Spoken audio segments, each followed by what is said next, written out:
So good evening all of you, happy 73rd republic day to all of you. और आज इसके साथ हम शुरुआत करते हैं।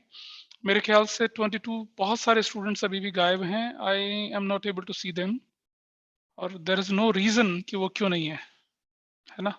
मुझे एक थोड़ा सा समय लगेगा।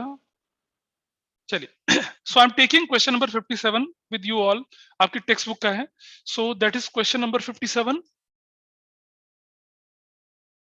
And can anybody tell me page number कितना है इसका? पेज नंबर है इसका 5.123। Will take this. ठीक है जी, रेडी हैं, तैयार, लेके चले।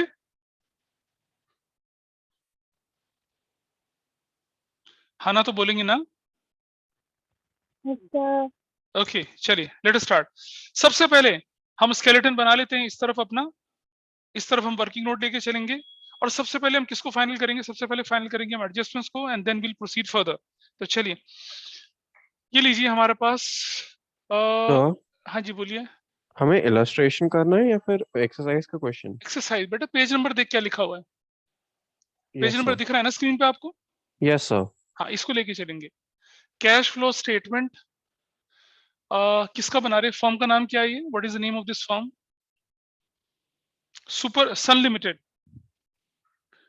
Of sun limited. ठीक है। और एज ऑन जो है आपका 31 March 2021 as per accounting standard 3 revised, ये हम लोग लेके चल रहे हैं। और पेज को वही दो हिस्सों में बांटना है आपने। दो हिस्सों में बांट के चलेंगे पेज को इस तरह से। बहुत बहुत लाइटली लेना शुरू कर दिया लोगों ने क्लासेस को, मुझे दिख रहा है।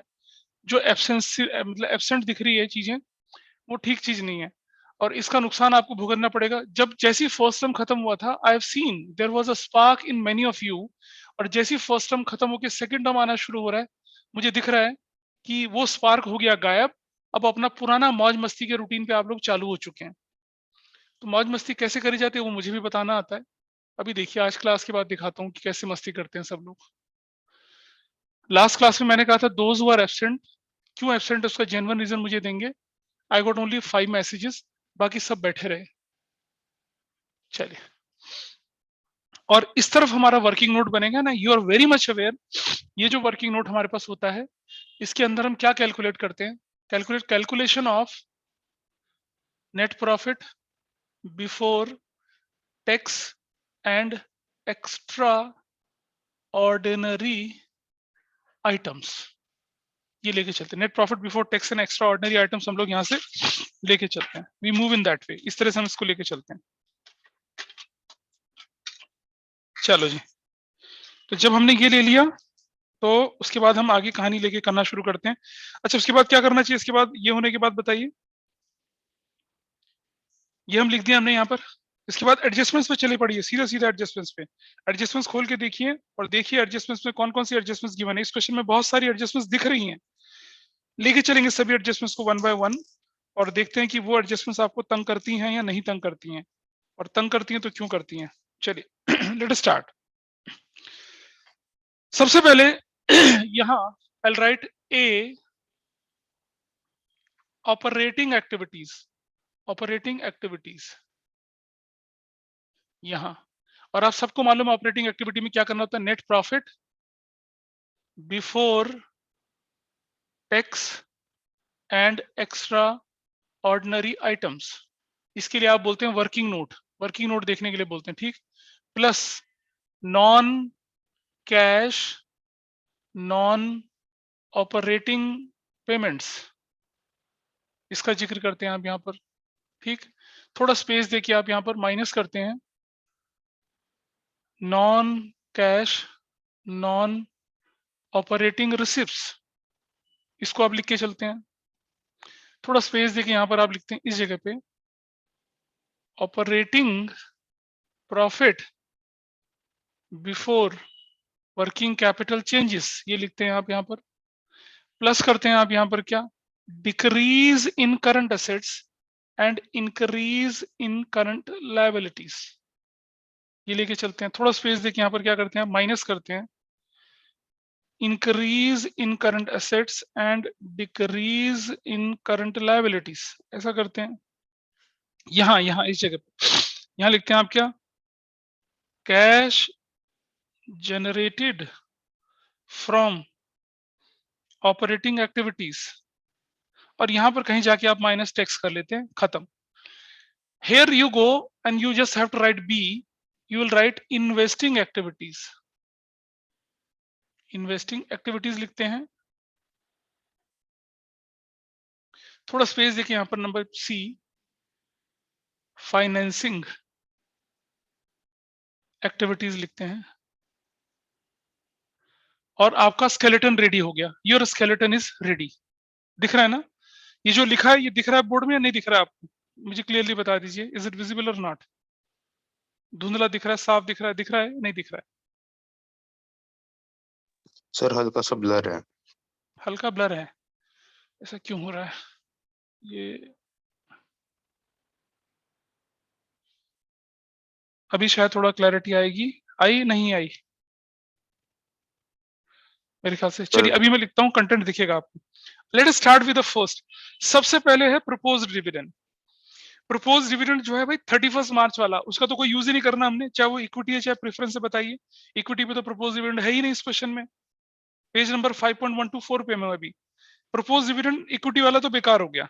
प्रेफरेंस शेयर्स जो है उस पर 10% है 31 मार्च 2020 पे, और प्रेफरेंस शेयर्स 31 मार्च 2021 पर भी 10% है।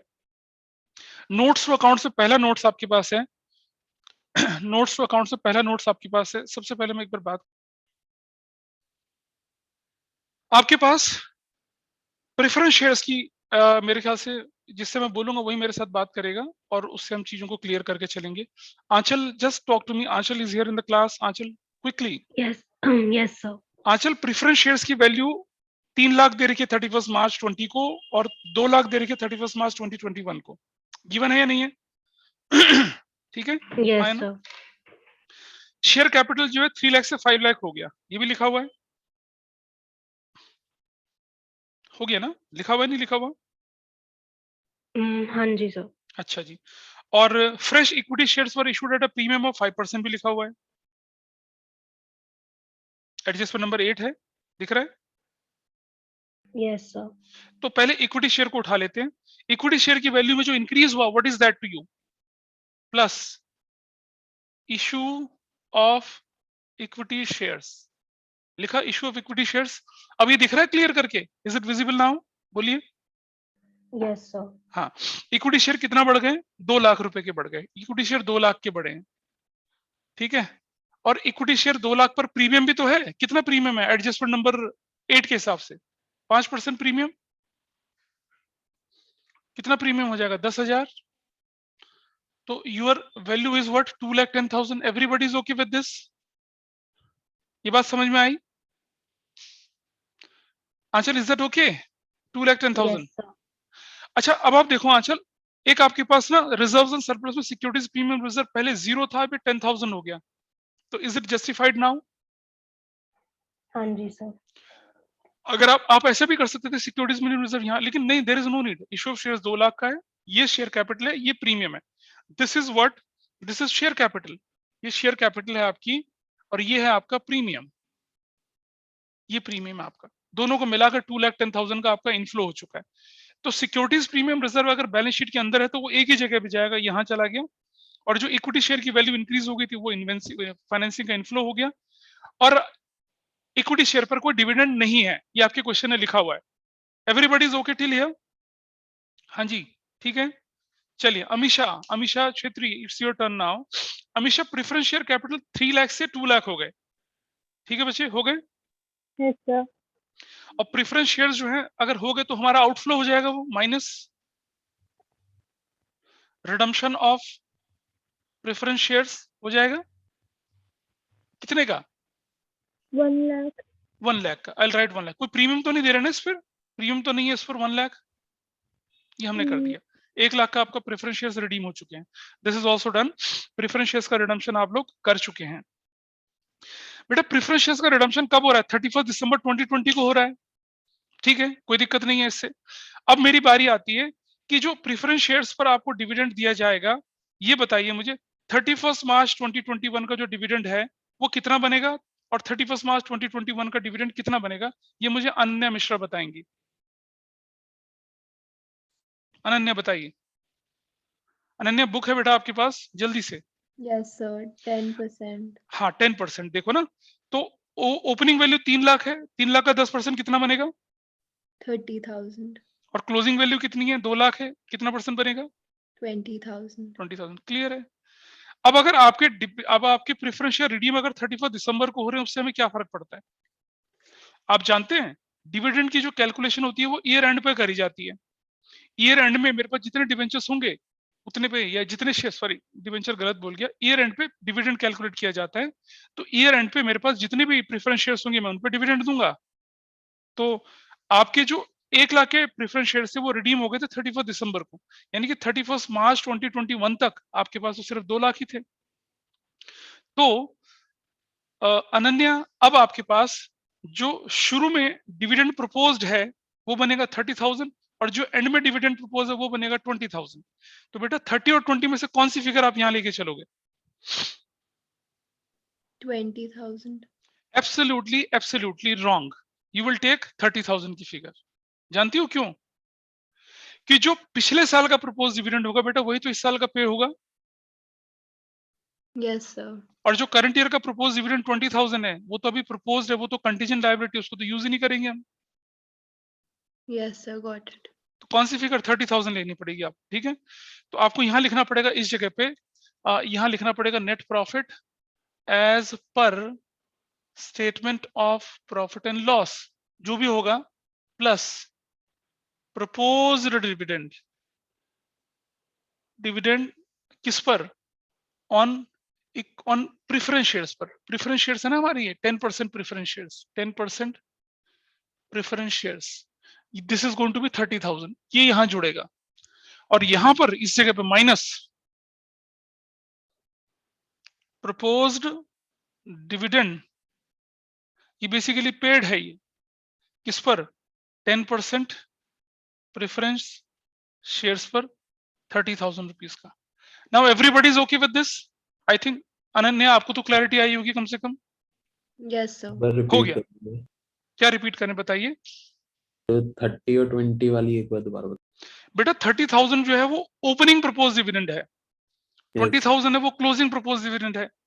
तो ओपनिंग प्रपोज डिविडेंड जो है यानी कि पिछले साल प्रपोज किया गया था वो तो इस साल पेमेंट कराएगी ना, तो माइनस कर दिया और उसे तो एड ये बैक भी कर दिया। दिसंबर में रिडीम हो रहे हैं उससे कोई फर्क नहीं पड़ता। क्या, अच्छा एक बात बता, क्या फर्क पड़ा उससे, क्या फर्क पड़ा। तुम डिविडेंड दोगे उन शेयर्स पर जो तुम्हारे पास 31 मार्च तक एग्जिस्ट करते थे। यस तो दिसंबर में रिडीम हो गए तो मेरे पास 31 मार्च 2021 को 2 लाख के डिवेंचर्स हैं, 2 लाख के शेयर्स हैं, प्रेफरेंस शेयर्स। यस 2 लाख का 10% 20,000 बनता है, वो अगले साल के लिए। और वो जो 20,000 तो प्रपोज डिविडेंड तो कंटीजेंट लायबिलिटी है ना, अभी एजीएम में पास होगा फिर आगे बढ़ेगी बात। Got it. यस इसलिए ऐसा, इसलिए 30,000 को लेके चलते हैं। भाई नोट्स में भी तो बताया था मैंने आपको यार, मतलब फिर नहीं है तुम्हें रुद्राक्ष याद हो, है या नहीं है। वो चीज ठीक है, वो ये रिडीम वाला देख रहा था मैं। हाँ रिडम्पशन में कोई इशू नहीं है, रिडम्पशन से कोई फर्क थोड़ी पड़ रहा है इसमें। चलिए ये हो चुका है हमारा पार्ट। अगला है machine with book value 90,000 worth sold for 50,000। जरा मशीन की वैल्यू देख लेते हैं, मेरे साथ कौन आएगा अब, ये अर्नब जोशी आएंगे। अर्नब जोशी मशीन की वैल्यू देखिए कितनी दिख रही है आपको टेंजिबल एसेट्स में, मशीन। तो पहले बुक वैल्यू 90,000 थी, वो रुकिए सोल्ड रुकिए रुकिए, फॉर मशीनरी अकाउंट, अरे मशीनरी अकाउंट बनेगा मेरे लाल, जल्दी मत मचा, मशीनरी अकाउंट बनेगा। ये क्रेडिट है ये डेबिट है, बताइए बैलेंस बीडी कितना है, बोलो।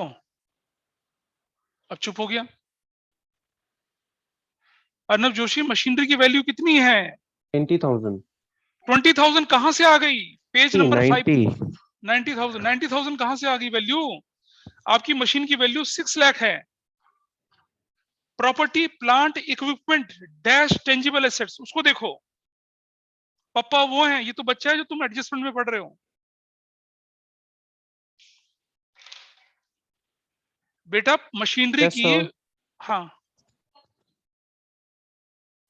बोलो क्या बोलना है। तो 6 लाख है। 6 लाख है ओपनिंग वैल्यू, 6 लाख है आपकी opening value, correct? Yes, sir. और इधर क्या वैल्यू है? इधर इधर 6 लाख हो जाएगी। इधर और बैलेंस सीडी balance कितना है? Balance CD 7 lakh. 7 lakh balance CD. अब बता जरा कि एडजस्टमेंट में क्या लिखा गया है, बताओ जरा। Adjustment में लिख रखा है सर, book value रुक 90,000 जा की रुक जा, थी, बुक वैल्यू कितनी है? 90,000 90,000 की, और क्या कर दिया? और sold at 50,000. सेल कर दी 50,000 में, ऐसा लिख दिया हम लोगों ने। तो हमारे पास क्या हो गया? लॉस हो गया। बुक वैल्यू का मतलब होता है आफ्टर डेप्रिसिएशन, बुक वैल्यू का मतलब होता है आफ्टर एक्यूमुलेटेड डेप्रिसिएशन। 40,000 लिख दिया। चलिए इसको लिखते हैं हम यहाँ पर। अच्छा, क्या आपके पास क्वेश्चन में लिखा हुआ है कि पूरी मशीन पर डेप्रिसिएशन कितना लगेगा? ये लिखा हुआ है कहीं पर? Yes, sir. Charged during the year 60,000. ये भी लिखा हुआ है। तो यानी कि यहाँ लिखेंगे हम लोग statement of profit and loss, depreciation charge कितना है? 60,000। This is for the whole machine, एक मशीन का नहीं है, पूरी मशीन का है। इधर बैंक बोलकर सेल कितने का कर दिया आपने? सेल बैंक बोलकर सेल कितने का कर दिया आपने? 50,000 का। और statement of profit and loss बोलकर आपके पास लॉस कितना हो गया? Loss is what? 40,000। 40,000. 40,000 यार, Yes, sir. 40,000। 40,000 ही बोल रहा हूँ. अब आप देखिएगा 7 लाख ये है, और 6 और 4 10, 8 लाख 8 लाख 8 लाख 50,000, 8,50,000. 8 लाख 50,000, 8 लाख 50,000 यहाँ आ गया। ये वैल्यू कितनी हो गई? 2 लाख 50,000 आ गई वैल्यू। क्या बोलेंगे इसको? बैंक बोलेंगे। और क्या बोलेंगे? परचेज। Balance figure. और ये कौन सी फिगर हमारी? ये बैलेंसिंग फिगर होती है, that you know very well, balancing figure. अच्छा, ओपनिंग वैल्यू कहीं नहीं जाएगी, क्लोजिंग वैल्यू कहीं नहीं जाएगी। मुझे बताइए डेप्रिसिएशन कहाँ जाना चाहिए? Where should depreciation go? यहाँ। Depreciation on machinery, depreciation on machinery कितने का जाएगा बताइए? 60,000. Everybody is okay with this? उधर चलते हैं, सेल। सेल जाएगा यहाँ plus, sale of machinery 50,000. Very good, 50,000 चला जाएगा। नाइस। नहीं, इस वाले कॉलम में नहीं रखेंगे इसको, will place that in outer column. Outer column में 6 कितना था? सेल 50,000 का सेल। 50,000. ये भी हो गया, ये भी हो गया। लॉस, लॉस किधर जाएगा? Loss plus loss on sale of machinery, 40,000. 40,000 का लॉस यहाँ चला गया। तो ये वाला पार्ट भी हो चुका है हमारा। We have done this part also, ये पार्ट भी कर लिया हम लोगों ने। ठीक है, आगे चलें जरा। अब ये रह गया परचेज। परचेज यहाँ चले जाएगा, थोड़ा स्पेस देके नीचे, minus purchase of machinery. Everybody is okay with this? कितना? 2,50,000। Will put that in bracket, negative है। देखिए जी, कौन सी एडजस्टमेंट पूरी हो गई? एडजस्टमेंट 1 चलेगी, एडजस्टमेंट 2 चलेगी, एडजस्टमेंट 3 चलेगी। अब लिख रहा है debentures were issued on 1 April. Debentures were issued, debenture पे आ जाइए। डिवेंचर, डिवेंचर कहाँ चले गए हैं? अच्छा, एक चीज और छोड़ दिए, थोड़ा सा मुझे ध्यान आ रहा है, क्योंकि जब हम शेयर्स को लेके चले थे ना, थोड़ा सा आउट ऑफ ट्रैक हो गया था मैं। एक एडजस्टमेंट नंबर 7 भी है यहाँ पर। रुद्राक्ष, तुमने बोला था ना ये हम रिडम्पशन, जरा देखो। ये इंटरिम डिविडेंड है, 15% was to paid on equity shares on 31 December 2020। ठीक है जी। अब जरा मुझे बताइए कि इक्विटी शेयर कब इशू हुए थे? कोई डेट दे रखी है? 31 मार्च 2021. ठीक है, 31 मार्च 2021। और इक्विटी शेयर 31 मार्च 2021 तक आपके पास कितने थे? 3 लाख थे या 5 लाख थे? सर इशू करने से पहले 3 लाख. हाँ, इशू कब हुए हैं? सर लास्ट डेट 31 मार्च 2020. ठीक है, और आप इंटरिम डिविडेंड 31 दिसंबर, इंटरिम डिविडेंड 31 दिसंबर को दे रहे हो। तो 31 दिसंबर तक हमारा स्टेटस क्या था? हमारे पास 3 लाख थे या 5 लाख थे? 3 लाख. 3 लाख। तो इंटरिम डिविडेंड कितने पे दिया जाएगा? 3,45,000. 3 लाख का 15% दिया जाएगा। तो वो हम यहाँ पर ऐड कर देंगे, क्या? प्लस, वो मैं छोड़ गया था इसलिए मैं इसको पूरा कर रहा हूँ। Interim dividend on equity shares कितना लिखा जाएगा? ये 45,000 लिखा जाएगा। Everybody is okay? 45,000 कैसे आया? 3 लाख का 15% ऐसे आया। और ये यहां भी लिखा जाएगा, यहाँ interim dividend on equity shares कितना आएगा ये 45,000। This is clear. ये पार्ट मेरा छूट गया था क्योंकि जब हम किसी को लेके चल रहे हैं सब कुछ उसका वाइंड अप करके चले। That was your adjustment number कितना 7। इक्विटी प्रेफरेंस हो चुका था, हम डिविडेंड पे थे, हम सॉरी डिबेंचर पे थे। डिबेंचर देखिएगा दिया डिबेंचर कितना परसेंट लिखा हुआ बेटा बताओ जरा मुझे डिबेंचर्स। दिया प्लीज, आपकी आवाज नहीं सुनाई दे रही है मुझे।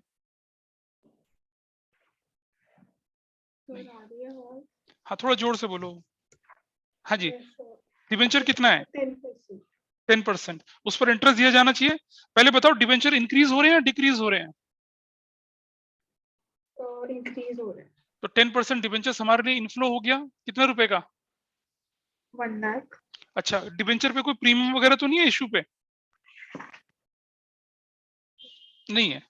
1 लाख हमारा फाइनेंसिंग का इनफ्लो हो गया। अच्छा दिया एक चीज देख जरा कि डिबेंचर को इशू करने की डेट क्या है? नीचे एडजस्टमेंट में पढ़िए, पूछे क्या लिखा हुआ है एडिशनल इन्फॉर्मेशन में। First April 2020। 1 अप्रैल कौन सी? 2020। तो आपके डिबेंचर जो थे वो 1 अप्रैल 20 को ही 3 लाख बन गए। अब मुझे बता बेटा इंटरेस्ट 2 लाख पे दिया जाएगा 3 लाख पे दिया जाएगा?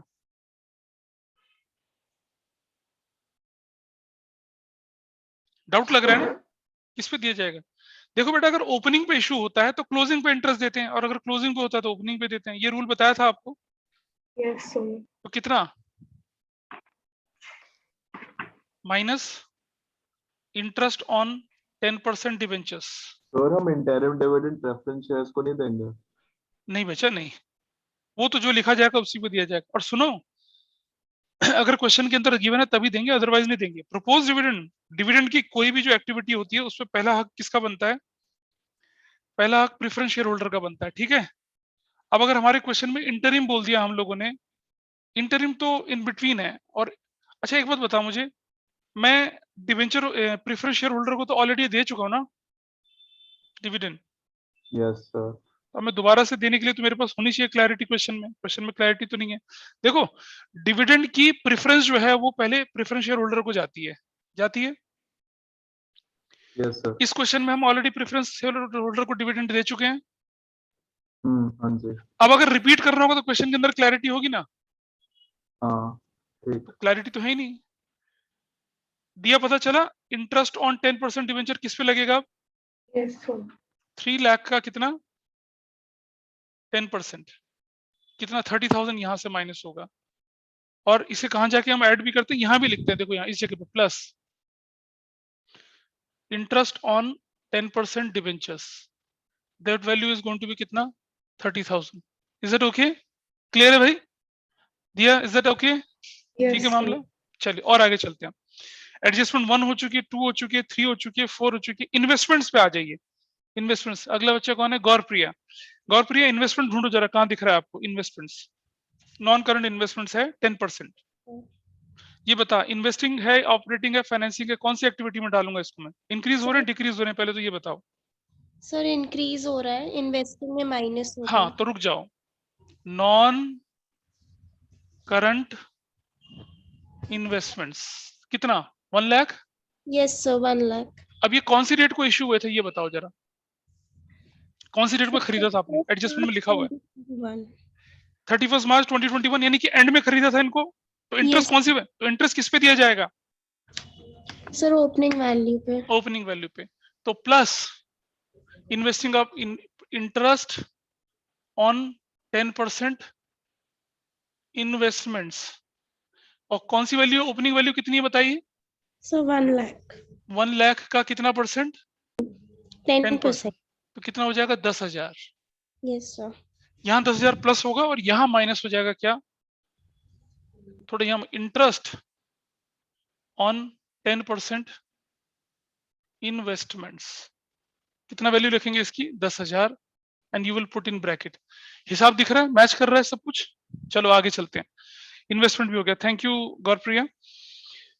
प्रेफरेंस शेयर्स रिडीम हमने कर दिए, इंटरिम डिविडेंड हमने कर दिया, फ्रेश इक्विटी शेयर्स और इशूड एट प्रीमियम ये भी हमने कर दिया। ये पार्ट हमारा खत्म। अब हमारा क्वेश्चन बन गया ये करने के बाद, अब हम कहाँ पहुंचे? अब हम पहुंचे विदाउट एडजस्टमेंट। हमारा क्वेश्चन विदाउट एडजस्टमेंट हो गया।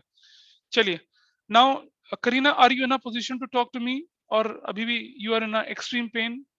नहीं नहीं सर, या डिजीनेस फील हो रही हो?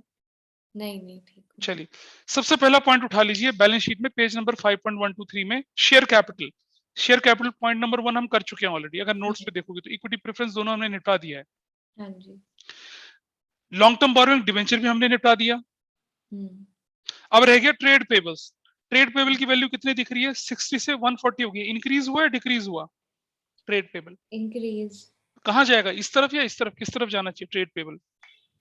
माइनस? हाँ जी। बिल्कुल गलत, बिल्कुल गलत। ऐड होगा, बेटा इंक्रीज लिखा तो है, हाँ जी। इंक्रीज है तो करंट लायबिलिटी ऐड होगी ना, लिखा हुआ तो हाँ यहाँ जी पर। हाँ जी। तो increase। कितना? Trade payables plus trade payables कितने रुपए का, कितना इंक्रीज हुआ? 80,000। 80,000 इंक्रीज हो गया, हमने यहाँ पर इसको लिख दिया। ठीक है जी, थैंक यू। आगे बारी आती है अब किसकी? नैना। नैना आर यू देयर? नैना जल्दी से रिस्पॉन्ड करिए क्विकली। Yes sir. अच्छा नैना, हमने property plant and tangible assets तो कर दिया था, हाँ सर। नॉन करंट इन्वेस्टमेंट भी कर दिया था। Yes sir. करंट इन्वेस्टमेंट जो होता है कैश एंड कैश इक्विवेलेंट होता है, हाँ सर। बाद में करेंगे। इन्वेंट्रीज पे आ जाइए, इन्वेंट्री बढ़ी या घटी? सर तो हम उसको ऐड कर देंगे, बढ़िया। बढ़ी है ना, तो प्लस करेंगे। हाँ सर। एब्सोल्युटली रॉन्ग, माइनस करेंगे।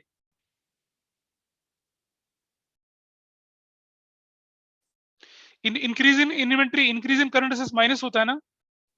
ओ अच्छा, हाँ सर, सॉरी। हाँ, कितना रुपए से? सर 1 लाख। 1 लाख करके उसको ब्रैकेट में रख देंगे। अलर्ट रहिए, अलर्ट। ठीक है, हाँ। नेक्स्ट। नेक्स्ट हमारे पास आती है Pihu. Pihu, trade receivables, current assets या करंट लायबिलिटीज? ट्रेड रिसीवेबल्स पे जाइए पहले फटाफट से। यस चलेंगे ट्रेड रिसीवेबल्स पे, चले? Yes sir. अच्छा जी, नोट नंबर 3 पे आ जाओ सीधा से। नोट नंबर 3 में क्या लिख रहा है? सन्ड्री डेटर भी है, प्रोविजन फॉर डाउटफुल डेट भी है। Yes sir. अब बेटा अगर हमने बोला था कि अगर, याद है हमने एक केस करवाया था कि all the debtors are good, ऐसा कुछ करवाया था शायद। Yes sir. तो अब मुझे बताइए, ट्रेड सन्ड्री डेटर तो इंक्रीज इन करंट एसेट्स है, तो क्या करूंगा इसका मैं, बताओ। Sir minus. हाँ, तो हम लिखेंगे ट्रेड, हम लिखेंगे सन्ड्री डेटर्स। कितना? 1 लाख। 1 लाख। ग्रॉस वैल्यू लेके चलनी है। और प्रोविजन फॉर डाउटफुल डेट जो होता है उसे करंट लायबिलिटी की तरह ट्रीट करते हैं। Provision for doubtful debt increase हो रहा है, डिक्रीज हो रहा है? इंक्रीज हो रहा है। तो क्या करेंगे उसका? माइनस ऐड करेंगे। ऐड कर देंगे। ठीक है, प्रोविजन फॉर, सबको समझ में आया ये? प्रोविजन फॉर डाउटफुल डेट्स कितना कितना ऐड करेंगे बेटा, बता?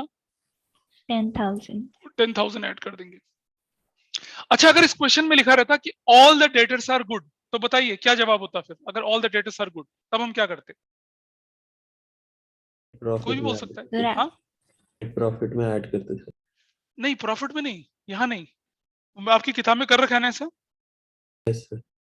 कर रखा था, मैंने आपको बताया था कि गलती क्या है उसके अंदर। प्रॉफिट में ऐड क्या चीजें होती हैं? Propose dividend, interim dividend, transfer to reserves होता है, यस। और क्या क्या होता है? Provision for tax, extraordinary, और रिफंड ऑफ टैक्स माइनस होता है। यही तो होता है ना? रीजन समझाया था ऊपर से नीचे वाला रीजन।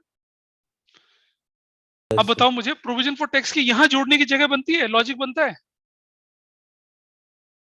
नहीं। तो उसको कहाँ जोड़ना है? हमें उसको इस तरफ ले जाते हैं, यहाँ पर, यहाँ जोड़ देते हैं। इस जगह पे, इस जगह पे जोड़ते हैं उसको, यहाँ। Is it okay? ठीक है, लेकिन ये क्वेश्चन हो चुका है हमारा। और जो जो प्रोविजन को, प्रोविजन का 10,000 वहां जोड़ देते। देखो अभी हमने कहाँ जोड़ा है प्रोविजन? हमने कहाँ जोड़ा? यहाँ जोड़ा ना। वैसे ऐड ही होना है इसके अंदर, वो इस जगह पे जाके ऐड हो जाता। और ये आपका जो था डेटर, ये एज इट इज चलता, नॉर्मल वैल्यू। ठीक है, थैंक यू। पीयू का काम खत्म हो चुका है। कैश एंड कैश इक्विवेलेंट सबसे लास्ट में करेंगे, उसके लिए कुछ बचा नहीं है। कैश एंड कैश इक्विवेलेंट हम सबसे लास्ट में करेंगे, nothing is left with that. तो चलिए, अब मुझे बताइए कि प्रॉफिट वगैरह की कोई फिगर दिख रही है? Reserves and surplus number 2, reserves and surplus number 2 में, रिजर्व एंड सरप्लस में जाएंगे। शुक्ला जी बताइए, Shukla ji, securities premium reserve increase हो रहा है, क्या करेंगे उसका? मिस्टर शुक्ला नहीं बोल रहे हैं। पृथा बताइए जल्दी से। Page, Pritha, you are carrying a book with you? Yes sir. Page number 5.124 में जाएंगे, reserve and surplus securities premium reserve 10,000, 0 से 10,000 हो गया, क्या करूंगा इसका?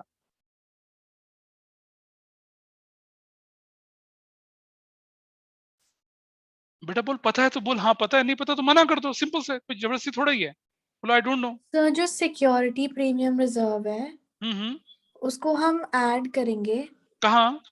Financing activities. कहाँ ऑलरेडी कर रखा है, ये करना है अभी? अभी करना है। करना है तो ये हमने क्या कर रखा है ऑलरेडी ये? अच्छा हाँ, अच्छा बढ़िया है ना, क्या टेंशन है? हम कर चुके हैं ऑलरेडी, ठीक है। हाँ कर चुके हैं, वही तो मैं बोल रहा हूँ। मैंने पूछा करना है या करना है, करना है या कर चुके हैं, आपने बोला करना है, तो कहाँ करूं मैं उसको, मैं तो ऑलरेडी कर चुका हूँ उसको। शाबाश, बढ़िया जा रहे। तो प्रीमियम रिजर्व की इंक्रीज पता चल गई क्या होनी है, इज इट क्लियर? ऑलरेडी कर चुके हैं हम। और प्रथा हमने इसे इक्विटी शेयर के साथ ही क्यों जोड़ा, प्रेफरेंस डिविडेंड डिबेंचर के साथ क्यों नहीं जोड़ा इसको? क्योंकि क्वेश्चन में लिखा हुआ है यहाँ पर कि equity shares were issued at premium, लिखा हुआ है ना, इसीलिए। हाँ जी सर। चलिए अब मुझे आप ही बताइए, ये statement of profit and loss 2 lakh से 4 लाख हो गया, इसका क्या करूंगा मैं? बोलिए इसका क्या करना है?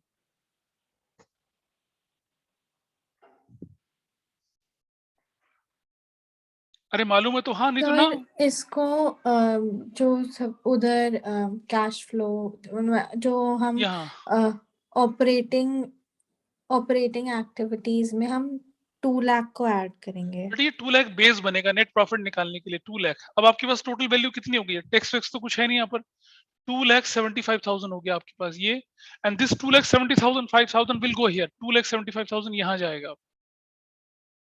टोटल कर लीजिए कितना हो गया, 6 और 4 10, दिस इज 1,30,000। इसको अंडरलाइन करके यहाँ 10,000 यहाँ रखेंगे। चलिए ये 270, ये 370, ये 4,05,000 में से 10 चला गया, कितना बचता है? What value you will get here, बताइए जल्दी से, क्या वैल्यू आती है इधर? बोलिए ये वैल्यू कितनी आ रही है? अबे कोई तो बोलेगा। 3,95,000। 3,95,000। थैंक यू वामिका सेवियर। इधर से ये कितना आया वैल्यू यहाँ पर? 390, और ये -2 लाख कर दूंगा तो कितना वैल्यू आती है? 285। 285, 2,85,000 पॉजिटिव है नेगेटिव? सो पॉजिटिव आ रही है। ठीक है, और टैक्स तो कुछ है ही नहीं, नील, नहीं भी लिखते तो भी काम चलता। टैक्स को हटा दिया तो क्या आ गया? 2,85,000 आ गया मेरे पास। और क्या बोलूंगा मैं इसको? इसको आउटर कॉलम में रख लेता हूँ, 2,85,000। इसका नाम क्या होगा? इसको बोलेंगे क्या, नेट कैश फ्लो या used flow? Net cash flow कहाँ से? From operating activities. Very good, from operating activities. और इस तरफ का ले लेते हैं ये total. Now tell me this total is positive या नेगेटिव? 2 और 3,50,000 चला गया तो कितना बचेगा ये? बताओ कितना आ रहा है? 3,50,000 में से 50 चला गया, 3 बचा, 3,10,000 या 290? हाँ कितना आएगा? नेगेटिव में। हाँ बताना कितना, 290 या 3 लाख आएगा, कितना आएगा? 290। और ये नेगेटिव में आएगा, क्या नाम देंगे इसको? Cash used in investing activities, ऐसे लिखेंगे इसको। आउटर कॉलम में लिख दिया 290, ब्रैकेट में डाल दिया। चलिए इसका टोटल करते हैं। ये तो बड़ा काफी सारा टोटल आ रहा है यार, ये मेरे पास जगह कम बची है। वैसे मैं थोड़ा सा जगह बना दूं इसके लिए, ये जो नेगेटिव वाले में थोड़ा ऊपर लिख देता हूँ ताकि मेरा काम आसान हो जाए। रुक जा 2 मिनट के लिए, रुक जा भाई, मैं इसको ठीक करने दे, मुझे जगह बनाने दे मुझे जरा। Interim dividend on equity shares, ये कितने का था? 45,000 का, माइनस में, ठीक है। और ये जो नीचे वाला था क्या?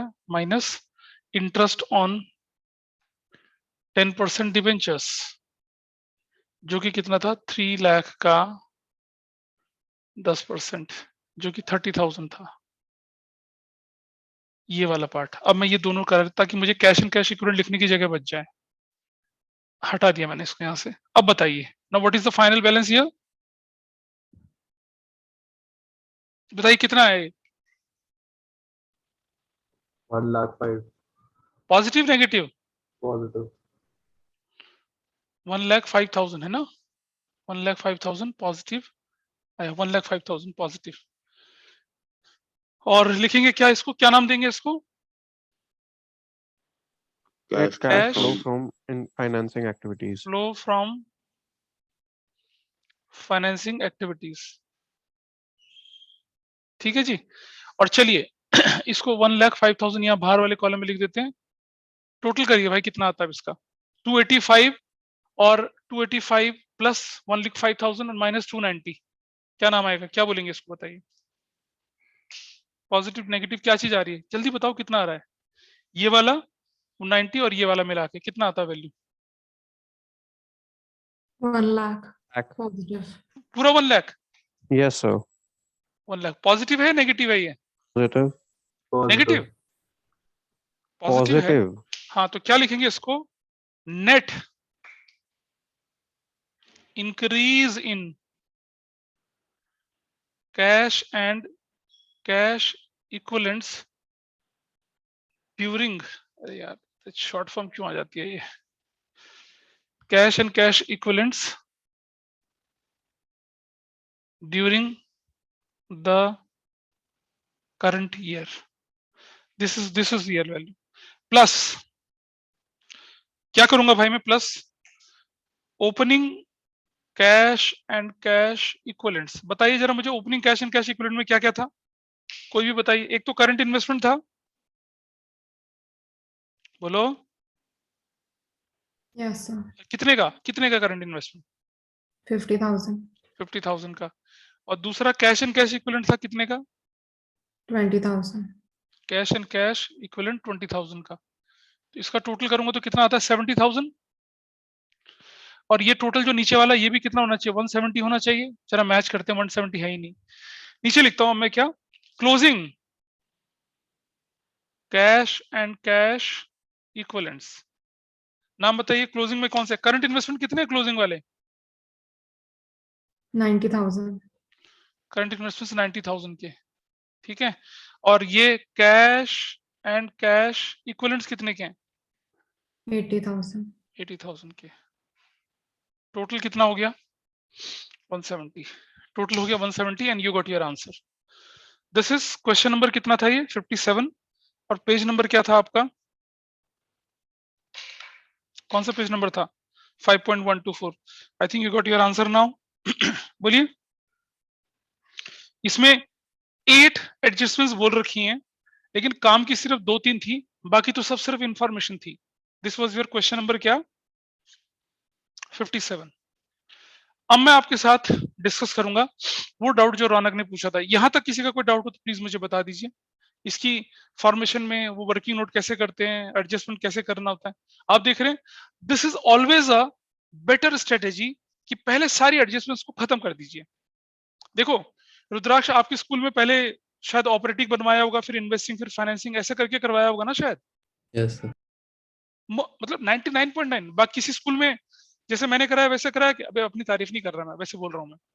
करवाया किसी ने ऐसा क्या? स्कूल में कैश फ्लो तो हो ही गया होगा सभी के। Ritisha in your school?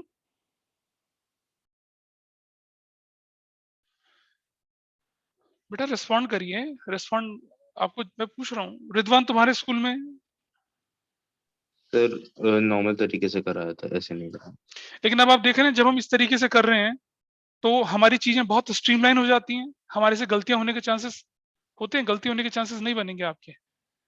और आप ना उलझोगे नहीं क्वेश्चन, कितना भी कॉम्प्लेक्स क्वेश्चन आ जाएगा you will not struggle to solve that question. बोलिए एग्री करते हैं तो बहुत बढ़िया। लेकिन अगर आपको Yes, फिर sir. भी लगता है, हाँ बोलो। Agreed sir. नहीं, अगर आपको फिर भी लगता है किसी को कि नहीं नहीं यार जो मेरे स्कूल में कराया है वही ज्यादा आसान है, गो विद दैट।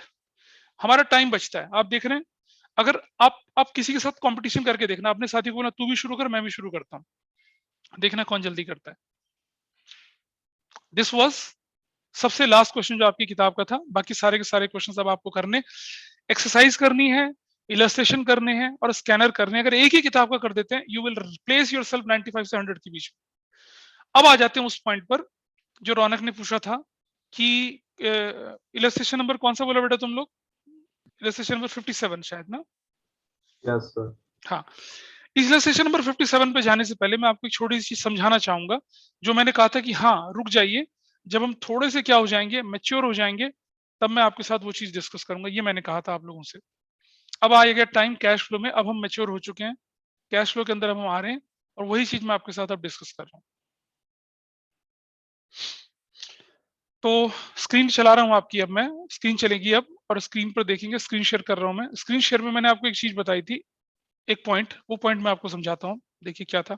और रौनक, उस पॉइंट को समझने के बाद आपको वो डाउट जो होगा ना, दैट विल ऑटोमेटिकली रिजॉल्व। ये देखिए, दिख रहा है स्क्रीन?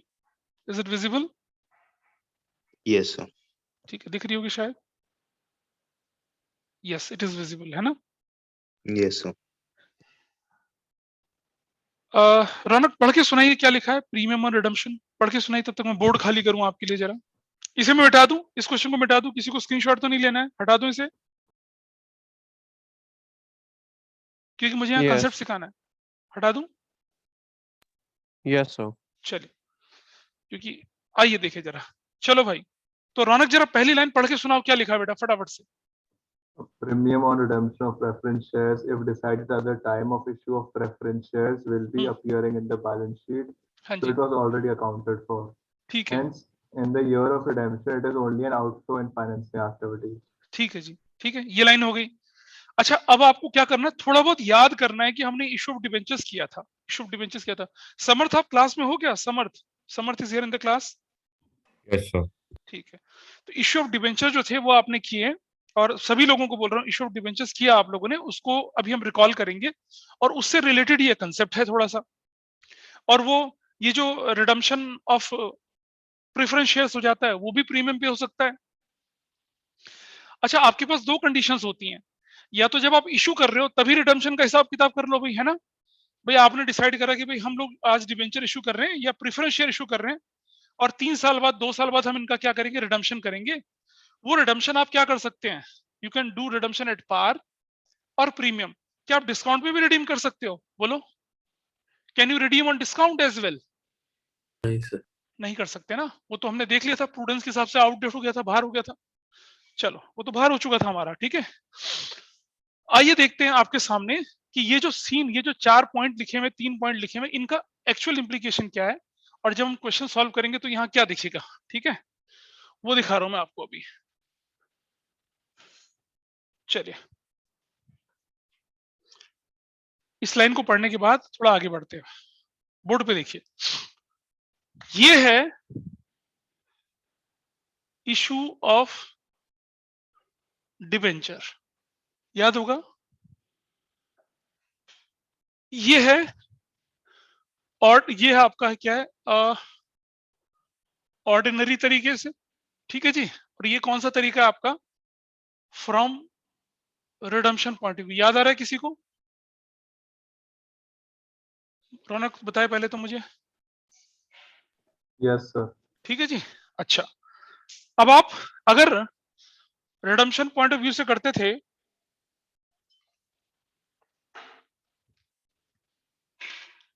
और आपने क्या कर दिया इसका, आपने बोला ये इशू हो गया, इशूड हो गया।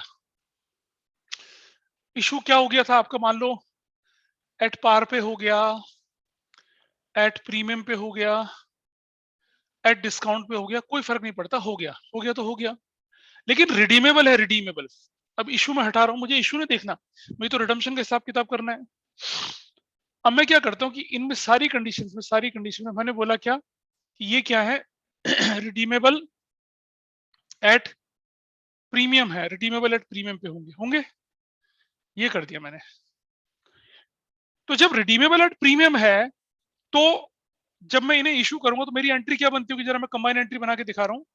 मैं लिखूंगा बैंक डेबिट, सपोज मैंने पार पे इशू कर दिया 1 लाख, टू 10% डिवेंचर इशू कर दिया मैंने, कितने से, वो भी 1 लाख से, और टू प्रीमियम ऑन रिडम्पशन है, प्रीमियम ऑन रिडम्पशन 20,000, रौनक बाबा यहाँ क्या लिखते थे हम लोग? Loss on issue of 10% debenture लिखते थे। Yes, sir. डेबिट 20,000 से करते थे ऐसा। सबको ध्यान आ रहा है? सबको ध्यान रहेगा ये चीज? करते थे ऐसा, नहीं करते थे? Yes, sir. समर्थ करते थे ना?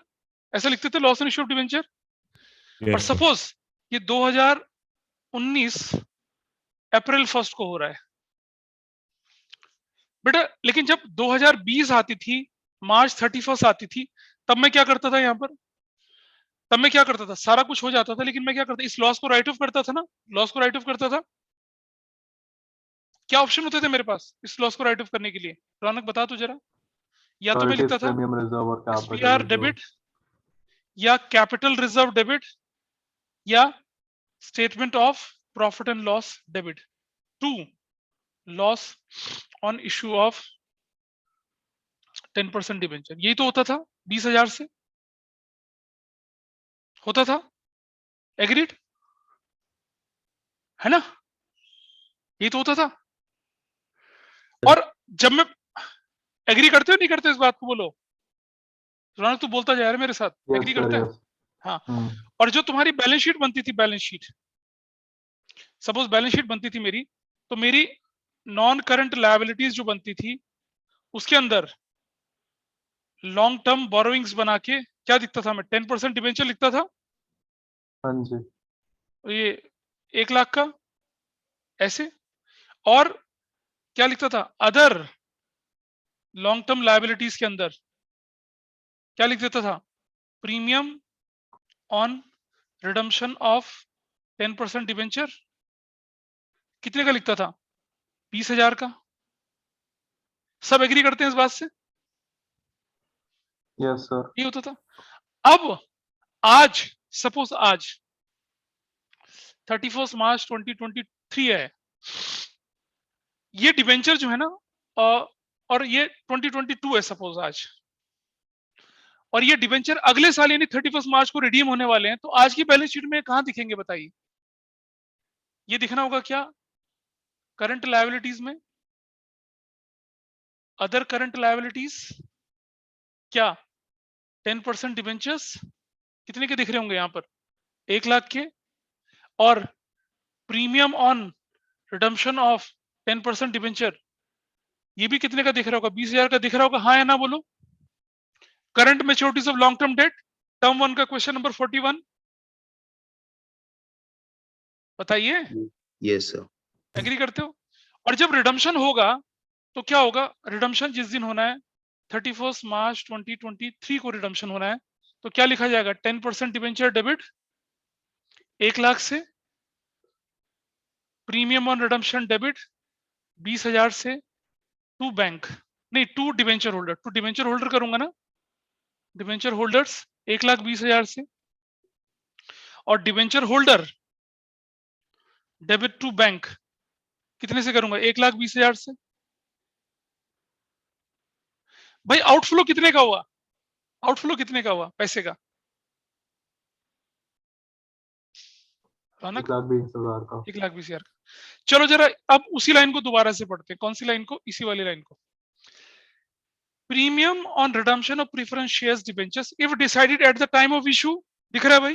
Can you see the treatment here at the time of issue? Can you see the treatment? बोलिए।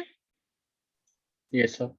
If preference shares and debentures will be appearing in the balance sheet, balance sheet में already दिख रहे होंगे, फिर वो दिख रहे होंगे ना? बैलेंस शीट में नहीं दिख रहे होंगे? Yes, sir. करंट लायबिलिटी की फॉर्म में दिख रहे होंगे ना, क्योंकि रिडम्पशन है उनका। Hence in the year of redemption it is only an outflow in financing activities. हाँ जी। एग्री? हाँ या ना बोलो। एग्री करते हो नहीं करते हो?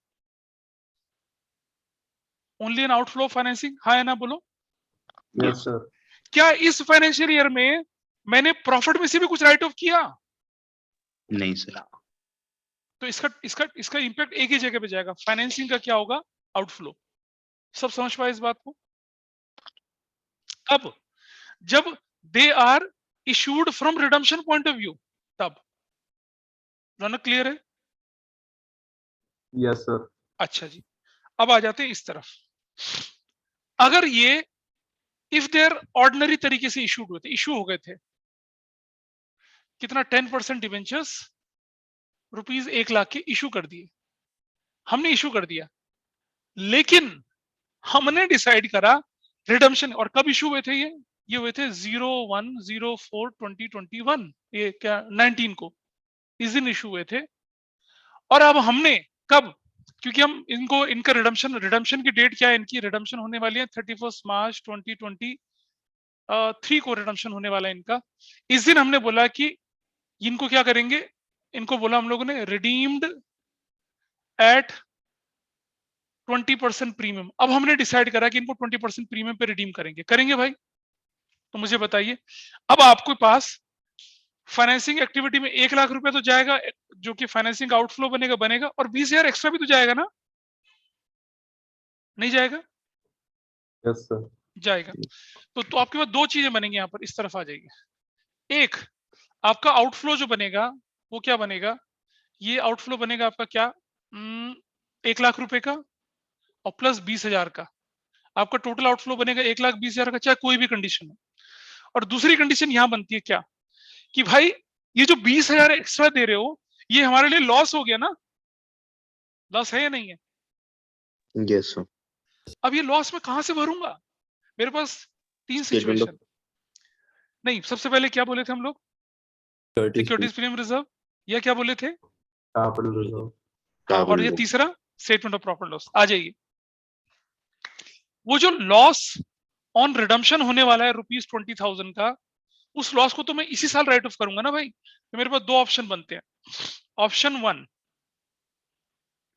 या तो मैं एसपीआर यूज कर लूं, या मैं कैपिटल रिजर्व यूज कर लूं। बोलो, कर लूं, है ना?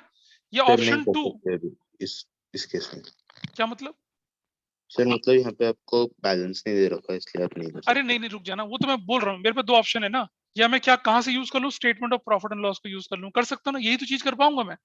Yes sir. सपोज मैंने इस ऑप्शन को यूज करा, इसको यूज करा, तो क्या होने वाला है बताइए? तब क्या होगा पता है? तब मेरा एसपीआर जो होगा वो क्या होगा, डिक्रीज होगा, दिखेगा, डिक्रीज दिखेगा कहां, इन बैलेंस शीट दिखेगा ना, बोलो। यस सर, दिखेगा। हाँ, दिखेगा ना। या तो एसपीआर, या फिर क्या, कैपिटल रिजर्व, वो डिक्रीज दिखेगा बैलेंस शीट में, दिखेगा ना। रौनक मानता है इस बात को? Yes sir. तो ये जो डिक्रीज है बैलेंस शीट में, इसका मैं क्या करूंगा? कुछ नहीं करूंगा। Do I need to adjust it anywhere? तो इसको इग्नोर कर देंगे, छोड़ हाँ? देंगे, इसको छोड़ देंगे मतलब। हाँ, इसको कैश फ्लो में एडजस्ट ही नहीं करना मैंने। ठीक है भाई मेरा आउटफ्लो में दिखाएंगे ना 120 सुन तो टोटल। ले, आपकी एंट्री क्या बन जाएगी? आपकी एंट्री बन जाएगी SPR debit to loss on redemption, या capital reserve to loss on redemption. Cash flow तो हो ही नहीं, यस सर। खत्म। हाँ, लेकिन ये तो जाएगा ना, ये तो आउटफ्लो में दिखेगा ही दिखेगा। Yes sir. तो एक ही जगह इंपैक्ट जाएगा। तो पूरा 1,20,000 दिखाएंगे उधर, पूरा 1,20,000, भाई 20,000 एक्स्ट्रा भी तो जा रहा है। ठीक ठीक। लेकिन अगर आपने यहां से इफेक्ट उठाया तो क्या होगा बताइए? क्या करना पड़ेगा? नॉन कैश में ऐड हाँ, करना सुनो पड़ेगा। हाँ, ये डिडक्ट होगा कहां पर, फाइनेंसिंग में, है ना। और ये क्या हो जाएगा, इसे ऐड करेंगे हम लोग कहां, non cash non operating payments बोलकर। कितना, क्या लिखेंगे, इसको हम ऐड कर देंगे, कितना, ₹20,000 वहां ऐड कर देंगे। अब आप समझ पा रहे हो? अब Raunak, is it clear? Yes sir. चलिए अब जरा दूसरी लाइन भी पढ़ते हैं। पढ़ के सुना भाई, अभी दूसरी लाइन पढ़ के सुना, बी पॉइंट पढ़ के सुना रौनक मुझे। If premium on redemption of preference shares was not decided at the time of issue of preference shares, means it was not accounted in the year of issue and it will not be appearing in the balance sheet. ये समझ में आ रहा है? Balance sheet में कहीं नहीं दिख रहा होगा, प्रीमियम वगैरह कहीं नहीं दिख रहा होगा, ठीक है। In such आगे a चलो। condition, it will be given as additional information. Then in the year of redemption, it might be provided out of profits or security premium reserve. हाँ, प्रॉफिट सिक्योरिटीज प्रीमियम रिजर्व या capital reserve से, वही होगा ना। If provided out of security premium reserve, capital reserve, then no treatment of it as security premium reserve will be decreasing.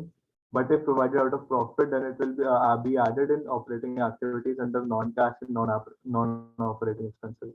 हाँ, और In any case, it will be an outflow and financing activities. अब चाहे ये करूं चाहे ये करूं, financing का तो आउटफ्लो रहना ही रहना है। यस ठीक है जी। रौनक क्लियर हुई चीज ये वाली? आई थिंक बाकी लोगों को भी चीज क्लियर हुई होगी। Yes, sir. अदर्स बाकी लोग समझ पाए कहां से हमने चीजों को उठा के उसको रिलेट करा? अब आ जा भाई इलस्ट्रेशन नंबर 57। सब लोग इलस्ट्रेशन नंबर 57 की तरफ आ जाइए, आ जाइए। चलें रौनक बाबा आ जाओ भाई। Yes, sir. अब सबसे पहले देखो premium on redemption of preference shares आपकी बैलेंस शीट में गिवन है, तो ये मेथड कौन सा है? ये वो वाला मेथड या ये वाला मेथड? Sir, दूसरा वाला. ये वाला या वो वाला? हाँ. इधर ये वाला। ये, हाँ. इसका मतलब क्या होगा कि इसका लॉस वॉस तो जिस साल हुआ होगा उसी साल राइट ऑफ हो गया होगा। Yes, sir. इस साल प्रॉफिट में ऐड नहीं करना इसे, हम्म. सिर्फ क्या दिखाएंगे फाइनेंसिंग का क्या Outflow. आउटफ्लो। आओ देखे थे जरा। और क्या लिखा है कि प्रेफरेंस शेयर्स वर रिडीम्ड, लिखा है कुछ? तो थर्ड एडजस्टमेंट में लिखा है. हाँ थर्ड एडजस्टमेंट, हाँ थर्ड एडजस्टमेंट 5% प्रीमियम। तो देखो जरा प्रेफरेंस शेयर की वैल्यू कितनी कम हो रही है? 1 लाख कम हो रही है। 1 लाख का 5% कितना होता है? 5,000। Yes, sir. जरा फाइनेंसिंग के आउटफ्लो में देखो कितना दिख रहा है। फाइनेंसिंग आउटफ्लो देखो, redemption of preference share 1 lakh Yes, sir. और प्रीमियम और रिडम्पशन कितना? 5,000। 1 लाख 5,000 हो गया पूरा। हाँ यस जी. सर और ये देखिए जरा अपने क्वेश्चन के अंदर ये जो आपका दिख रहा है प्रीमियम और रिडम्पशन जो कम हो रहा है आपका 10 लाख से 5,000 कम हो रहा है, ये 10,000 से 5,000 कम हो रहा है, इसका कोई ट्रीटमेंट कहीं दिखाऊंगा मैं? आप बताओ। नहीं सर. एक ही जगह दिखाना था। फाइनेंसिंग में आउटफ्लो हो गया, खत्म। हाँ. ठीक है जी। क्या मैं इसे अब नॉन कैश नॉन ऑपरेटिंग में अंदर जोड़ूंगा? नहीं जोड़ेंगे. जोड़ेंगे, देयर इज नो नीड, क्योंकि मेरे करंट ईयर के प्रॉफिट से तो माइनस हुआ ही नहीं। लेकिन बेटा अगर ये प्रीमियम और redemption of preference share balance sheet में ना दे रखा होता तो केस कौन सा होता? वो वाला यस सर. होता। और तब हमें ये इंफॉर्मेशन दे रखी होती कि ये या तो इससे हुआ है या इससे हुआ है ना? अगर इससे होता तो दो जगह इफेक्ट जाता, नॉन कैश नॉन ऑपरेटिंग में जुड़ता प्रीमियम सिर्फ, और फाइनेंसिंग में सिर्फ वो प्रीमियम माइनस होता। क्लियर है?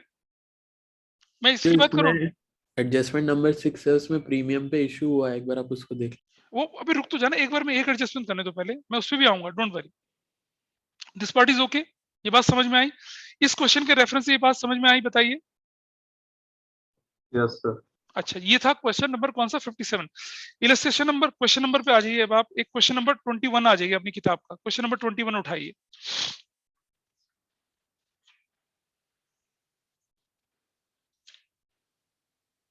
क्वेश्चन नंबर 21 है या किसी बच्चे ने दूसरे बैच में पूछा था मुझसे?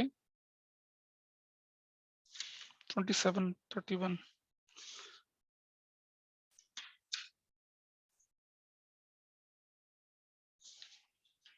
अच्छा प्रिलिमिनरी एक्सपेंस तो मैं बता चुका ना आपको, प्रिलिमिनरी एक्सपेंस वाला ट्रीटमेंट। बोलो। नहीं बताया सर.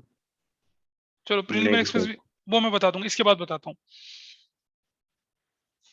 इलस्ट्रेशन 27 पे भी आ जाते हैं। जरा इलस्ट्रेशन 27 देखें जरा।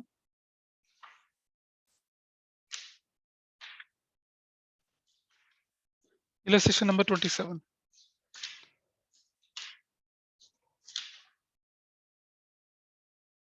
इलस्ट्रेशन 27 है 21 है यार? बच्चे ने बोला था मुझसे कि प्रीमियम ऑन रिडम्पशन वाला पार्ट ही आया था उसमें भी। सकता है। कौन सा वाला है वो बताओ? सो 34। 34। Yes sir. 34 देख लेते हैं चलो।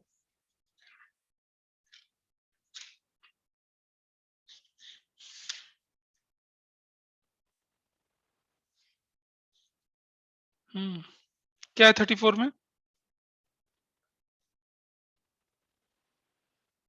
34 इलस्ट्रेशन बोल रही हो, क्वेश्चन बोल रही हो? सो क्वेश्चन 34 में है अच्छा, रिडक्शन का। हाँ क्वेश्चन 34 देख लेते हैं, सॉरी। और करंट वाला सीख लेना, कभी प्रिलिमिनरी एक्सपेंस भी सीख के जाना, उससे भागना मत। हाँ अब आप देखिए क्वेश्चन नंबर 34 में साफ साफ लिखा हुआ है preference shares were redeemed 31 March at a premium 5%, premium paid was debited to statement of profit loss. क्या करोगे बताओ? कौन सा इनमें से कौन सा केस है वो?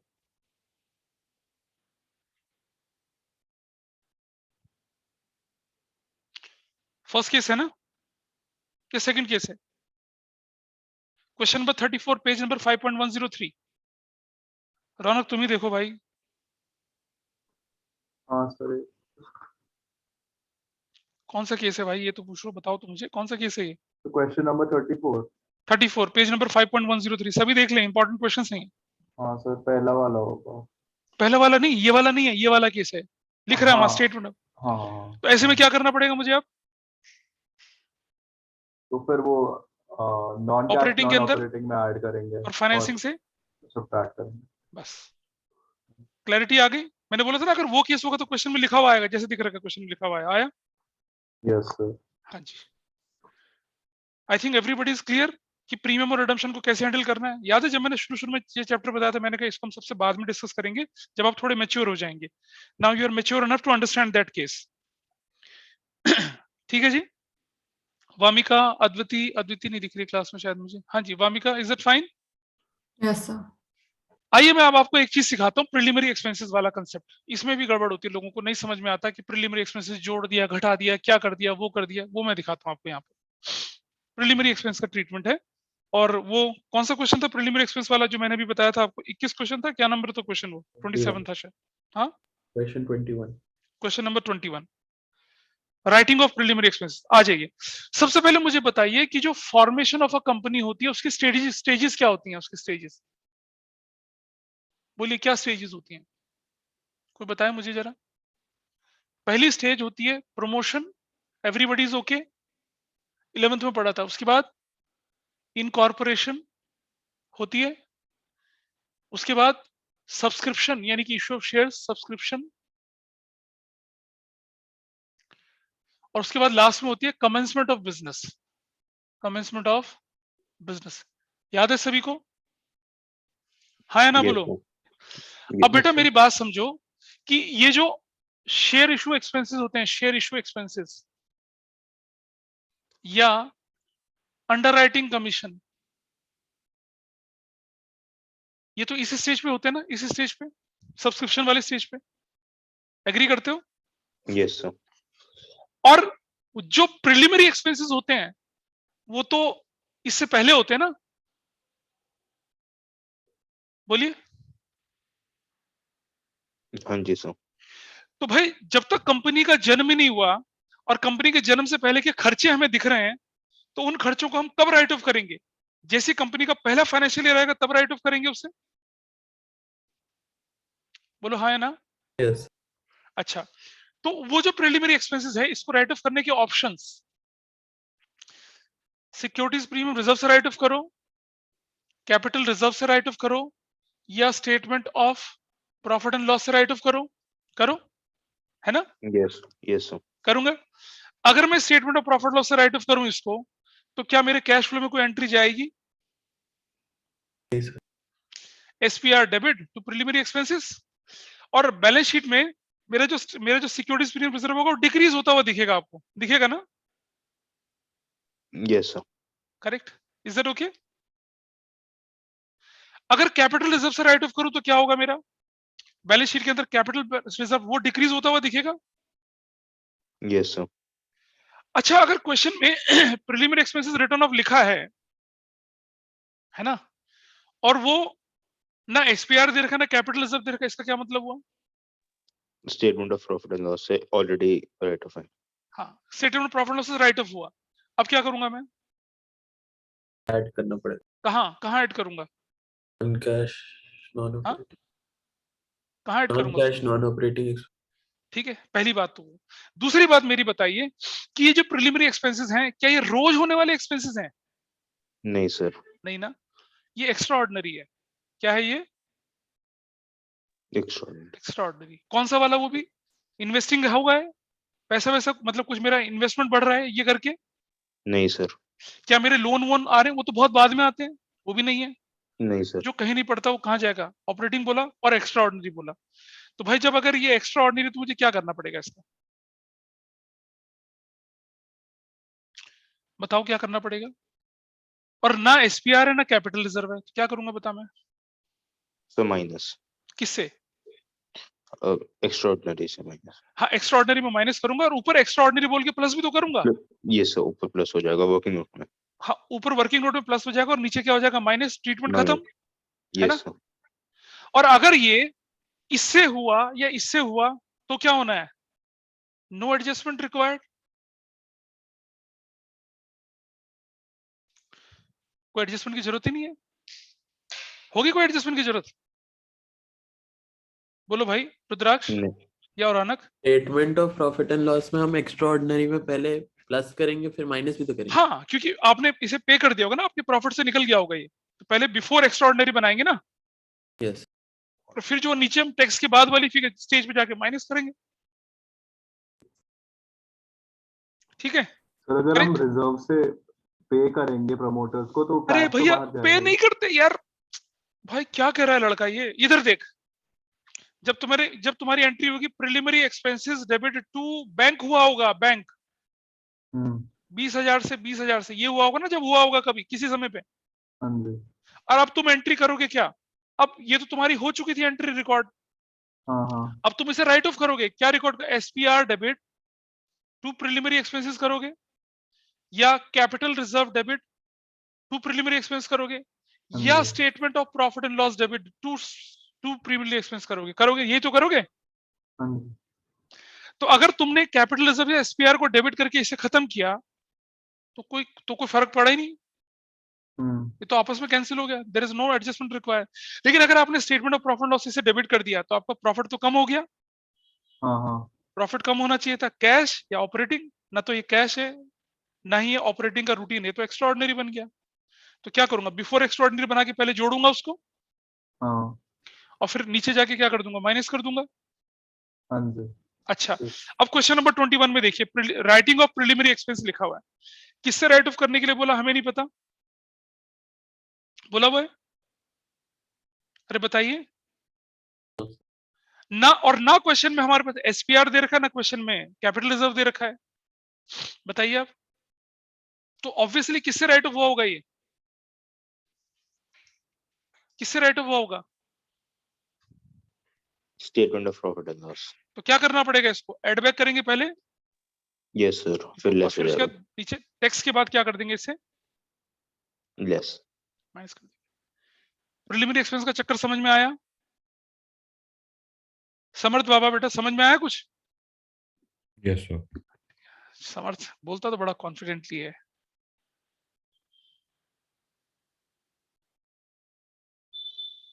Ritisha is not here.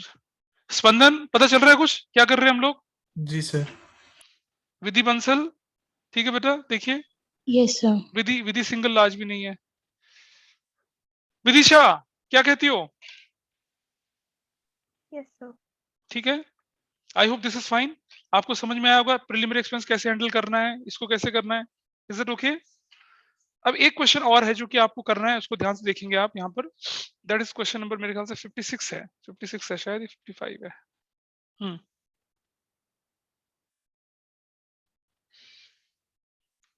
बताइए, अब और किसी क्वेश्चन में कोई डाउट हो तो मुझे बताइए, just open up your doubts. Investment हाँ। जो आपने एडजस्टमेंट दे रखी है अपनी शीट में, उसका केस सी एक बार बता। कौन सी एडजस्टमेंट्स। इंटरेस्ट ऑन इन्वेस्टमेंट की।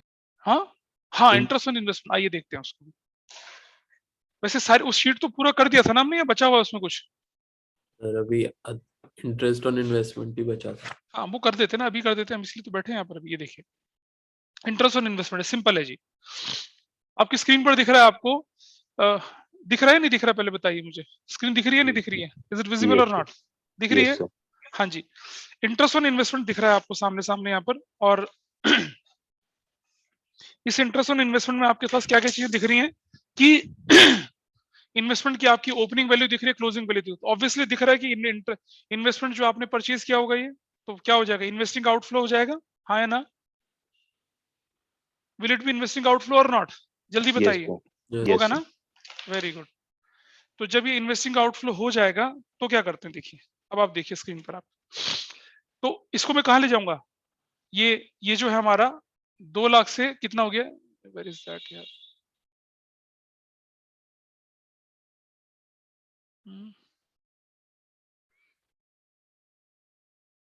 चला क्यों नहीं पा रहा हूँ इसको मैं। होल्ड करिएगा जरा,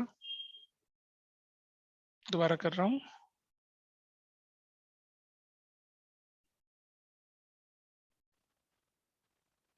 एक मिनट लगेगा मुझे।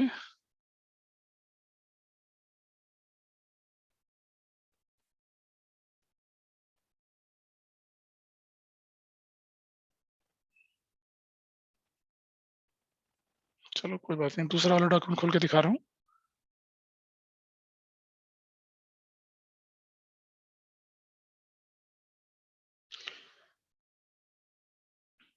इंटरेस्ट ऑन इन्वेस्टमेंट वाला पार्ट है ना।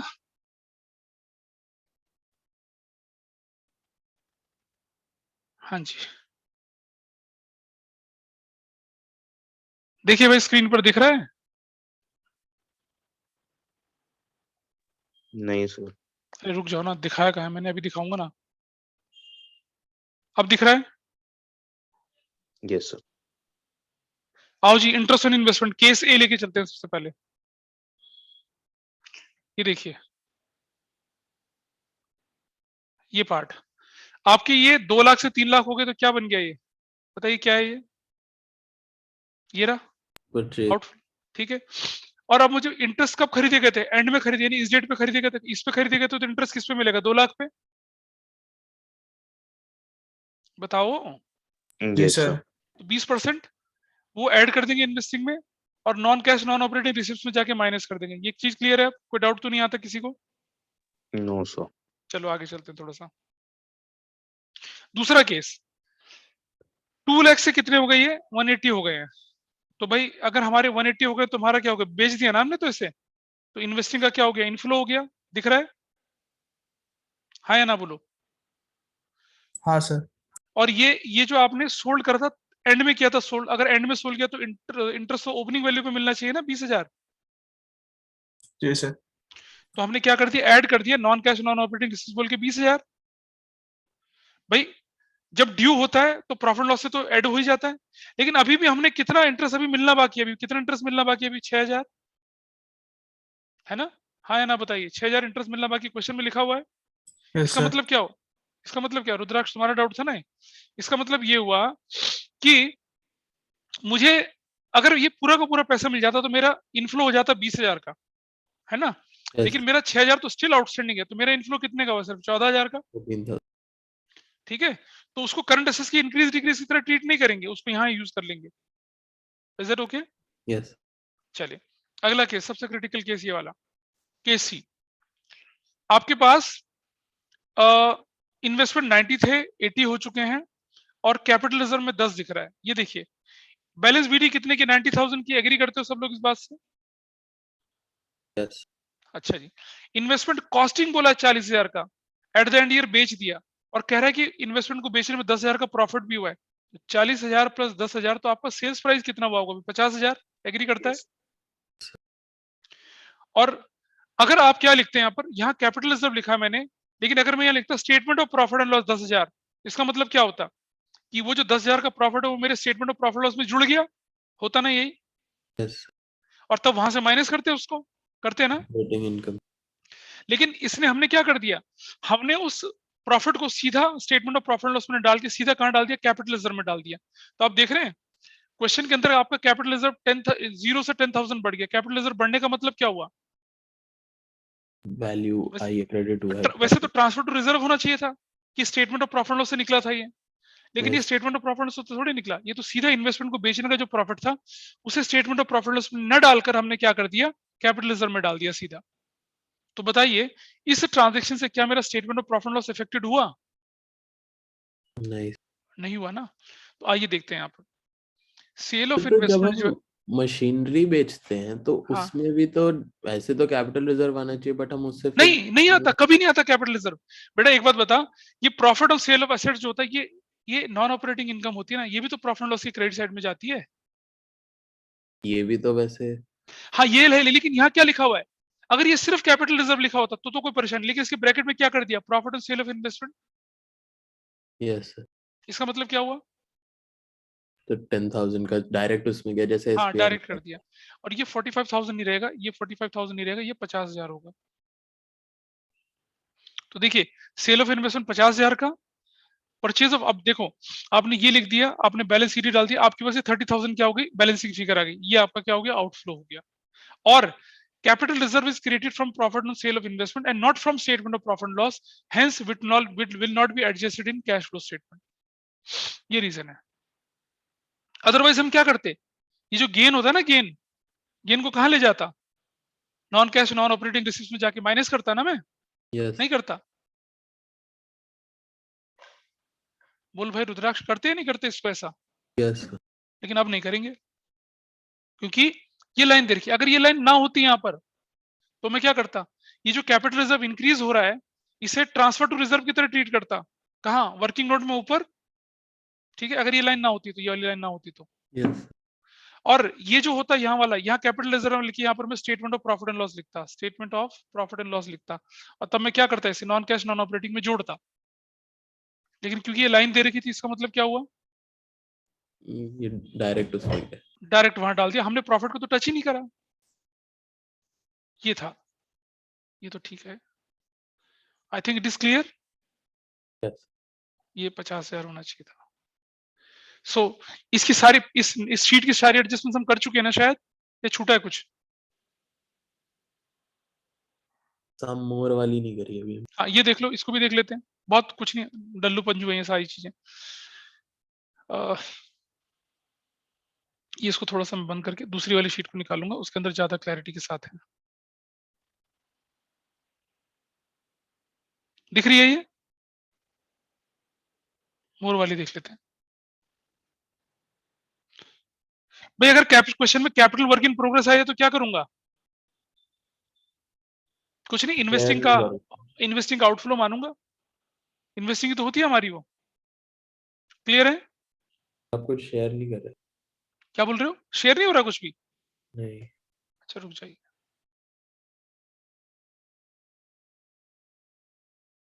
शेयर हो रहा है, हो रहा है share. Yes, sir. Yes, sir. तो ये वाला पार्ट, ये वाला अगर कैपिटल वर्क इन प्रोग्रेस आ जाए लिखा हुआ, तो इसका मतलब क्या है, हमारी फिक्स एसेट्स तो डेवलप हो रही है, तो उसको इन्वेस्टिंग मानेंगे। हाँ या ना बोलो, खत्म।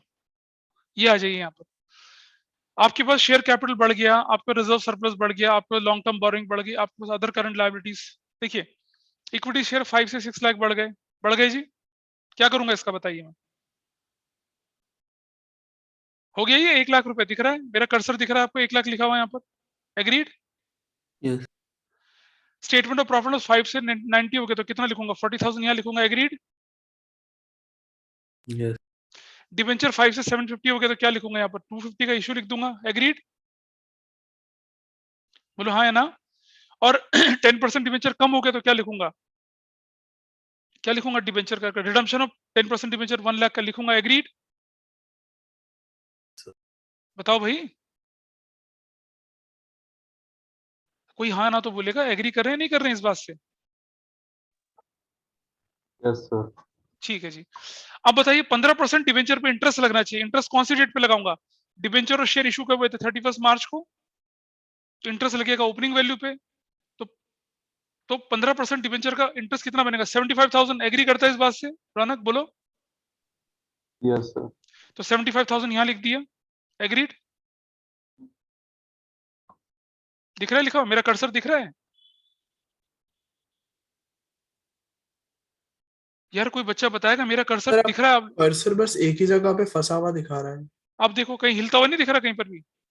नहीं सर, हाँ अब आ रहा था लास्ट में, लेकिन तब से फंसा हुआ था। अब देखिए, अब हिल रहा है कर्सर, हिल रहा है? इज इट मूविंग और नॉट? नहीं sir. No, sir. Freeze अब होता है, देखिए मूव कर रहा है। ओह sir. So अच्छा, freeze. फ्रीज हो गया, लगता है गिर के खराब हो गया। चलो कोई बात नहीं यार, छोड़ो इसको, तुम नहीं दिखता तो। स्क्रीन तो दिख रही है ना आपको, स्क्रीन दिख रही है? Yes, sir. Yes, sir. और स्क्रीन में दिख रहा है 75,000 इंटरेस्ट ऑन डिबेंचर, 75,000 दिख रहा है? Sir, आप दिख रहा है कल से। हाँ दिख रहा है, आप तो दिख रहा है ना, 75,000 दिख रहा है। Yes, sir.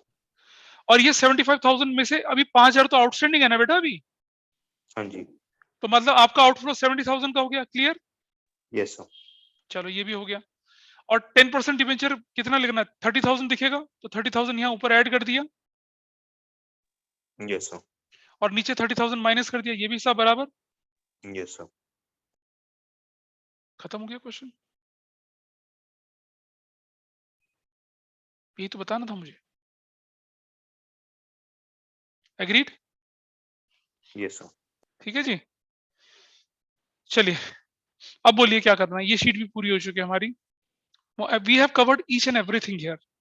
प्रिलिमिनरी एक्सपेंस कर लिया, प्रीमियम रिडम्पशन कर लिया, सारी की सारी पार्ट हम लोग क्या कर चुके हैं, वाइंड अप कर चुके हैं। कोई डाउट हो किसी का बताइए मुझे। Rest of the questions are to be done by you. मतलब कंटेंट मैंने सारा दे दिया, प्रैक्टिस आपको करनी है बस। ठीक है, यस सर। It okay? ठीक है, so that's all for today.